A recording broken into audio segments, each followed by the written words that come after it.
After Saul left Damascus, he traveled to Jerusalem and then to Tarsus. Later, Barnabas brought Saul to Antioch. Saul, who was also known by his Roman name, Paul, was with the church in Antioch. The Holy Spirit chose Paul and another believer, Barnabas, for a special work. So they obeyed and left Antioch. God led Paul and Barnabas to tell the good news about Jesus to not only the Jews, but the Gentiles, or people who were not Jews. Paul and Barnabas traveled to Lystra. Paul healed a man there who had never been able to walk.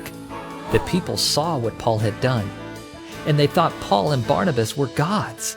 They began to worship them, but Paul and Barnabas tore their clothes and shouted, "No, we are not gods. We are men just like you. We want to tell you the good news of God." Then some people showed up from Antioch and Iconium, cities where Paul and Barnabas had preached about Jesus. These people caused trouble so that the people in Lystra turned against Paul and Barnabas too. They threw stones at Paul and dragged him out of the city. They thought he was dead. But the believers in Lystra gathered around Paul, and he got up. The next day, Paul and Barnabas went to the city of Derbe. They told people there about Jesus, and many people believed. Then Paul and Barnabas went back to Lystra and to Iconium. They encouraged the believers there to continue in the faith. They told the believers that they would face suffering because they believed in Jesus.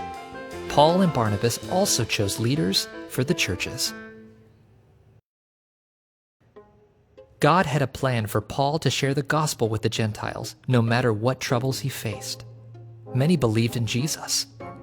The church grew and the gospel spread so that people all over the world could be saved from their sins by trusting in Jesus.